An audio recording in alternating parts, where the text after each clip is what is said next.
ஓம் முருகா போற்றி. ஓம் சரவண பவ. என் அன்பு குழந்தையே, யான் இருக்கின்றேன், பயம் கொள்ளாதே. நீ பார்த்து கொண்டே என்னை உன்னை கோபுரத்தின் உச்சியில் வைத்து அமர வைக்கப் போகின்றேன். அழகு பார்க்கப் போகின்றேன். நம்பிக்கையோடு முருகா என்று கூப்பிடு. முயன்று கூட தோற்றவர்கள் உண்டு. ஆனால் இந்த முருகனை வணங்கி தோற்றவர்கள் இந்த உலக அகராதியிலேயே கிடையாது. நம்பினால் ஒரு முறை முருகா என்று கூடு. காலம் மாறும் என கற்பனையில் காத்திருக்காதே. நீ முயற்சி செய்யாமல் இங்கு எதுவும் மாறாது. ஆனால் நீ என்னை பார்த்த நொடி மறுகணமே உனக்கு நல்லது நடக்கும். பேரதிசயம் நிகழும். திருச்செந்தூர் முருகன் உன்னை தேடி நானாக வந்துவிட்டேன். பல முறை வந்தேன், நீ என்னை அலட்சியம் செய்தாய். இன்று 11வது முறை. அதிர்ஷ்ட வாக்கு, நீ கேட்டது கிடைக்கும். நம்பிக்கையோடு கூறு. திருச்செந்தூர் முருகன் உனக்காக வந்திருக்கும் போது நீ எதற்கும் இனி பயப்பட வேண்டிய அவசியம் இருக்காதே. நம்பினால் முழுவதும் கேள். நீ என்னை நினைத்து பார்க்கும் ஒவ்வொரு நொடியும் உன் அருகில் நான் இருப்பேன். நீ எங்கு சென்றாலும் உனக்கு துணையாக வருவேன். நீ என்னை பார்க்கும் இந்த தருணத்திலிருந்து உன் வாழ்க்கை ஒளிமயமாக மாறப்போகிறது. நீ பெற்ற பயனை பிறருக்கும் பகிர்ந்துவிடு.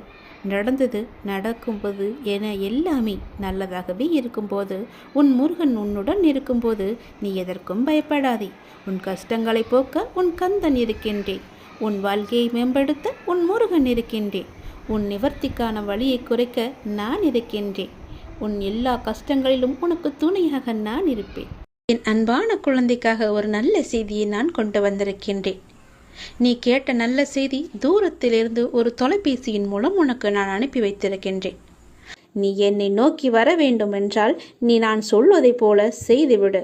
உனக்கு எல்லாமே நல்லதாகவே நடக்கும். உன்னுடைய தொழில், நீ இப்போது பார்த்து கொண்டிருக்கும் வேலை உனக்கு சிறப்பானதாக மாறி பல மடங்கு உத்தியோகத்தில் பதவி உயர்வு பெற்று கூடுதல் வருமானமும் கிடைக்கும்படி செய்கிறேன். செய்து கொண்டேன், செய்தும் விட்டேன். அது விரைவிலேயே உன் கையில் கிடைக்கும். நான் சொன்னது போலவே அந்த தை மாதத்திற்குள்ளே உனக்கு கிடைத்துவிடும். தை 1ஆம் தேதிக்குள் அதற்கான நல்ல செய்தியும் உன் காதுகளில் விழும். உன் பணப்பிரச்சனை முற்றிலுமாக நீங்கிவிடும்.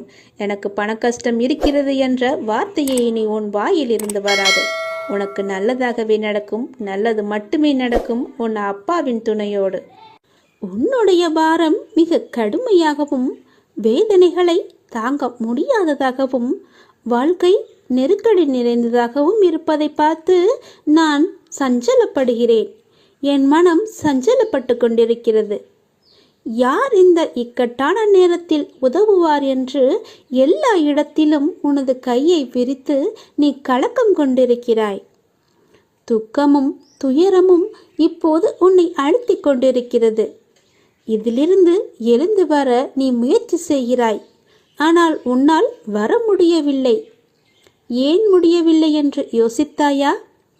முதலில் அதை எல்லாவற்றையுமே நீ மறந்துவிடு. நான் இப்படி இல்லை என்று மறந்துவிடு. நான் இப்படிதான் என்று நினைத்தால் நீ அப்படியே உட்கார்ந்து விடுவாய். என்னால் முடியும் என்று எழுந்து வா. முதலில் உன் முகத்தில் சிரிப்பை கொண்டு வா. அந்த சிரிப்பு இல்லாததுதான் இதற்கு எல்லாமே காரணம். எதையோ மனதில் போட்டுக்கொண்டு அழுது புலம்பி தவித்து கொண்டிருக்கிறாய். யாரிடம் போய் சொல்வது, யாரிடம் சொன்னால் எனக்கு தீர்வு கிடைக்கும் என்று அழுது கொண்டிருக்கிறாய். தங்கமே, முதலில் அதிலிருந்து வெளியே வந்துவிடு. உன் முகத்தை எப்பொழுதும் புத்துணர்ச்சியுடன் வைத்துக்கொள். உனக்கு ஒன்றுமே இல்லாதது போல, அதாவது எனக்கு எந்த துன்பமும் இல்லை, துயரமும் இல்லை, எந்த ஒரு பிரச்சனையும் இல்லை என்பது போல எப்பொழுதுமே உன் மனதை நீ புத்துணர்ச்சியோடு வைத்துக்கொள். உன் மனம் புத்துணர்ச்சியாக இருந்தால் உன் முகமும் புத்துணர்ச்சியாக கலையாக இருக்கும். அது இல்லாததுதான் இப்போதைய காரணம். உன் முகத்தை நீ நேரடியாக சென்று கண்ணாடியில் பார், எப்படி இருக்கிறது என்று. எவ்வளவு சோர்வாக, எவ்வளவு கவலையாக இருக்கிறது என்று. எல்லாவற்றையுமே மறந்துவிடு. எனக்கு தான் என் அப்பன் இருக்கிறானே என்று தைரியமாக எல்லாவற்றையுமே மறந்து முதல் அடியை எடுத்து வை. உன் மனதை மகிழ்ச்சியாக வைத்துக்கொள். என்னை நம்பி என் ஆலயத்திற்கு நீ வா. நீ வளமுடன் வாழ்வாய். எந்த குறையும் இல்லாமல் வாழ்வாய். உனக்கு வாழ்க்கையில் எந்த ஒரு கஷ்டமும் இருக்காது, எந்த துன்பமும் இருக்காது, எந்த துயரமும் இருக்காது. முதலில் நான் சொல்வது போல செய். உன் வாழ்க்கை எப்படி இருக்கிறது என்று பார். உன்னை தேடி அவர்கள் விலகி சென்றவர்களெல்லாம் தானாக வருவார்கள். உன் மனதையும் உன்னையும் நீ புத்துணர்ச்சியோடு வைத்துக்கொண்டு உன் முகத்தில் புன்னகையை வைத்து பாரேன், எப்படி தேன் போல ஓடி வருகிறார்கள் என்று. வாழ்க்கைக்கான அர்த்தத்தை தான் எல்லோருமே தேடிக்கொண்டிருக்கிறார்கள். ஆனால் எப்படி வாழ்வதற்கான அர்த்தங்களை யாருமே தேடுவதில்லை. அதை தேடியிருந்தால் வாழ்க்கையை நிம்மதியாக வாழ்ந்திருக்கலாம். ஏன் அவ்வாறு செய்ய மறுக்கிறார்கள் என்று தெரியவில்லை. எத்தனையோ முறை சொல்லியாய்விட்டது. வாழ்க்கையில் எதுவுமே காரணங்கள் இல்லாமல் நடக்காது. எல்லாவற்றிற்குமே பின்னால் நிச்சயமாக ஒரு காரணம் இருக்கும். இப்போது இந்த பதிவை நீ கேட்பதற்கு கூட ஒரு காரணம் நிச்சயமாக இருக்கும். அது அந்த இறைவனுக்கு மட்டும்தான் தெரியும் என்று நீ நினைக்க வேண்டும், நம்ப வேண்டும். உன்னுடைய வாழ்க்கையின் பாதையின் அழகை சொல்ல உனக்கு வார்த்தைகளே இருக்காது. உன்னுடைய வார்த்தைகளை நீயே தேடிக்கொண்டிருப்பாய். அவ்வளவு அழகானதாக உன் வாழ்க்கை மாறப்போகிறது. வாழ்வில் நம்பிக்கை, நிதானம், பொறுமை, சகிப்புத்தன்மை, அறநெறியில் வாழுதல், பிறரிடம் புறம் பேசாமல் இருத்தல், இதை நீ கடைப்பிடித்தாலே உன்னுடைய பாதை சுகமான பயணமாக உன் வாழ்க்கை அமையும். உன் பாதையும் நன்றாகவே இருக்கும். எந்த ஒரு கரடும் முரடும் இல்லாமல் நன்றாகவே இருக்கும். நீ உன் அப்பாவை அழைக்கும் தருவாயில் உன் சத்தம் என்னுடைய மனதிற்குள் இருந்து உனக்கு ஆரம்பிக்கும். கேட்கும் முன்னரே உன் முன் நான் இருப்பேன். ஏனென்றால் என் இதயத்தில் தான் உன்னை சுமந்து கொண்டிருக்கிறேன். இது அப்பாவின் வாக்கு. நீ உன் வாழ்க்கையில் முன்னோக்கி மகிழ்ச்சியாக செல்லும் காலம் வந்து விட்டது. நம்பிக்கையோடு நான் கூறும் வார்த்தைகளை எல்லாமே பின்பற்று. நீ எதையெல்லாம் இழந்தாயோ அதைவிட அதிகமாகவே உன்னை வந்து சேரும். நான் நிச்சயமாகவே நான் சேரும்படி செய்வேன். இது மிகவும் அவசரமான செய்தி, நீ சந்தோஷமான செய்தி. இதை நீ புறக்கணித்து விடாதே. இதற்கும் ஒரு காரணம் இருக்கிறது. சந்தோஷ செய்தி என்கிறீர்களே, அப்படி என்ன சந்தோஷமான செய்தி என்றுதானே நீ கேட்கிறாய்? நீ கேட்டதை, நீ நினைத்ததை நான் தரப்போகிறேன். விரைவாகவே அது உன்னிடம் கிடைக்கும்படி நான் செய்ய போகிறேன். நீ கேட்டது எல்லாமே உனக்கு கிடைக்கும். என்னிடம் வெகு நாட்களாக கேட்டுக்கொண்டிருந்தாய். புத்தாண்டு அன்று என் ஆலயத்திற்கு வந்து என்னிடம் ஒன்று கேட்டாய். அது உனக்கு ஞாபகம் இருக்கிறதா என்று பார். அதைதான் நான் உனக்கு இப்போது தரப்போகிறேன். அதற்கான காலம் கனிந்து விட்டது. காய் கனியாகி பழம் பழுக்கும் நேரம் வந்து விட்டது. அதனால் இப்போது நான் உனக்கு இந்த நல்ல செய்தியை சொல்வதற்காகத்தான் நான் வந்திருக்கிறேன். விரைவாகவே நான் அதை கொடுத்து விடுவேன். வெகு நாட்களெல்லாம் காத்திருக்க வேண்டாம். இன்னும் 2-3 நாட்களிலே அது உனக்கு கிடைக்கும். நல்ல செய்தியை கேட்பாய். நீ வாழ்வோம் வளமுடன். நல்ல வழி பிறக்கும் உங்களுக்கு. சீக்கிரமாகவே உனக்கு நல்ல வழி பிறக்கும். என்னை நீ முழுவதுமாக நம்பு. நீ வருவாய் என்று உனக்காக நான் காத்து கொண்டிருக்கிறேன். விரைவில் ஒரு முடிவுக்கு வரப்போகிறது. எது என்று கேட்கிறாயா? உனது துயரங்கள் எல்லாமே விரைவிலேயே ஒரு முடிவுக்கு வரப்போகிறது. நீ தேவையில்லாமல் உன்னுடைய கண்களை நீ கலங்க வைக்காதே. மகிழ்ச்சியாகவே இரு. எப்போதும் உன்னை நீ மகிழ்ச்சியாகவே வைத்துக்கொள். நான் இருக்கும்போது எதற்காக நீ கலங்க வேண்டும்?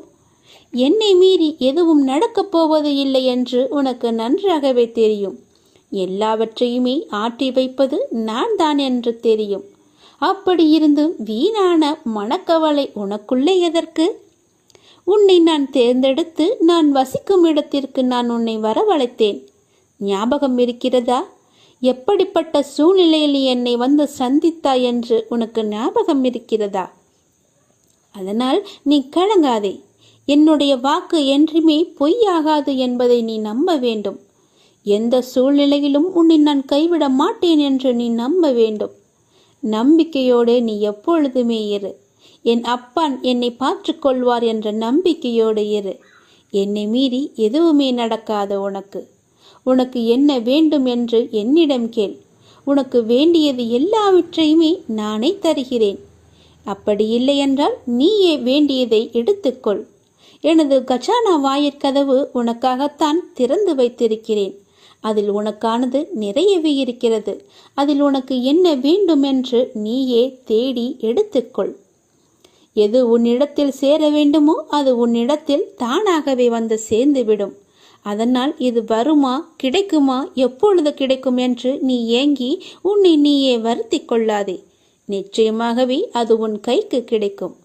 நீ அறிந்ததை கொண்டு நீ கடவுளை வழிபடு. உனது உள்ளத்தில் இருந்து நீ வழிபடு. வழிபாட்டிற்கு எந்த ஒரு விதிமுறையுமே இல்லை. உன் தாயை எவ்வாறு உனது சேவைக்கு அழைப்பாயோ அதே அன்பும் இயல்புமே போதுமானது கடவுளை வழிபடுவதற்கு. கடவுளுக்கு என்று தனி ஒரு ரகத்தை நீ தேடாதே. இயல்பாகவே அப்பா என்று என்னை கூப்பிடு.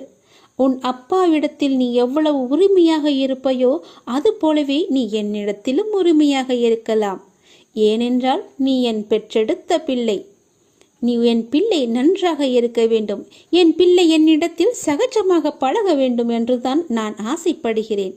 என்னுடைய ஆசையை நீ நிராசையாக்கி விடாதே. என்னிடத்தில் எல்லா உரிமைகளுமே உனக்கு உண்டு.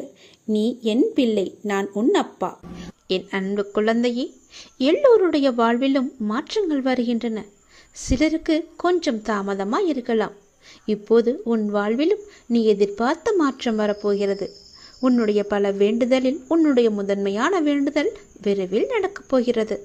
அதற்கு நீ செய்ய வேண்டியது எல்லாம் அந்த விஷயத்தை குறித்து நேர்மறை எண்ணங்களை மனதில் எழுப்ப வேண்டும்.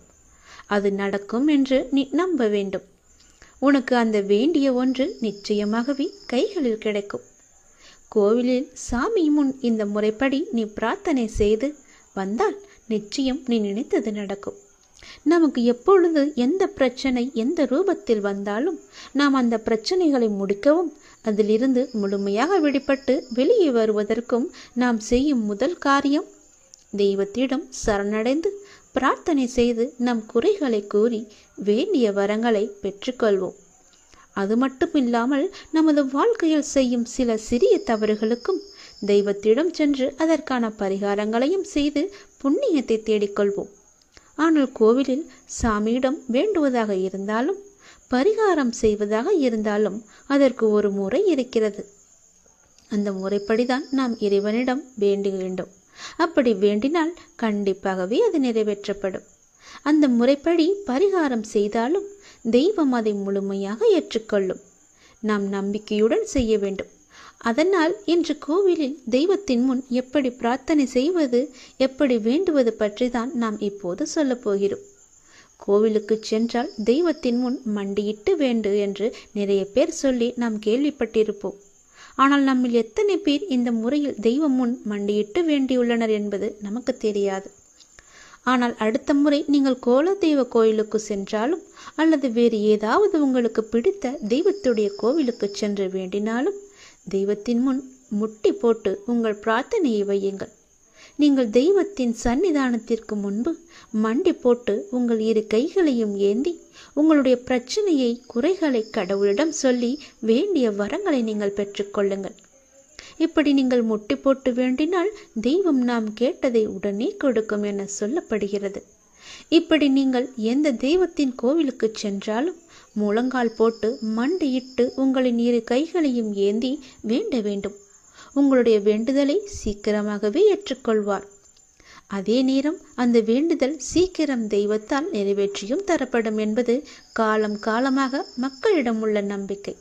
அந்த நம்பிக்கை உங்களுக்குள்ளே இருக்க வேண்டும். நீங்கள் நிறைய கோவில்களில் சில தெய்வத்திற்கு வேண்டுதல் வைத்து முழங்கால் மண்டியிட்டு கோவிலை சுற்றி வலம் வருவார்கள். கோவில் படியேறி தங்களுடைய நேர்த்திக்கடனை செலுத்துவார்கள். இப்படியெல்லாம் கூட தெய்வத்திற்கு பிரார்த்தனை செய்யலாம் என்று நம்முடைய சாஸ்திரங்களே கூறுகிறது. இருந்தாலும் உங்களுடைய உடம்பை பிரார்த்தனை செய்கிறேன் என்ற பெயரில் வருத்தி கொண்டு நீங்கள் முழங்காலிட்டு கோவிலை சுற்றியோ அல்லது கோவில் படிக்கட்டிலோ நடக்க வேண்டும் என்ற அவசியம் கிடையாது. உங்களை உடலை வருத்தி தான் நம்மை செய்ய வேண்டும் என்று யாரும் சொல்லவில்லை. எந்த கடவுளும் நிர்பந்திக்கவில்லை. தெய்வத்தின் சன்னிதானத்திற்கு முன்பு மண்டியிட்டு தெய்வத்தை முழு நம்பிக்கையோடு நினைத்து மனதார வேண்டிக் கொண்டாலே போதும். நீங்கள் நினைத்தது நிச்சயமாகவே ஒரு மண்டலத்தில் நடக்கும். அதாவது 48 நாட்களுக்குள் அது நடந்தே தீரும். நீங்களும் உங்கள் இஷ்ட தெய்வத்தை நினைத்து முழு நம்பிக்கையோடு வேண்டுங்கள். எந்த தெய்வமாக இருந்தாலும் கை நீட்டி கேட்டால் கண்டிப்பாகவே கொடுப்பார். இல்லை என்று சொல்லாமல் நமக்கு அள்ளி தருபவர்தான் தெய்வம். மண்டியிட்டு கைகளை ஏந்தி கடவுளிடம் கேளுங்கள். உங்கள் பிரார்த்தனை நிச்சயம் நிறைவேறும். ஓம் சரவணபவ. ஓம் முருகா போற்றி. அனைவருக்கும் நல்லதே நடக்கட்டும்.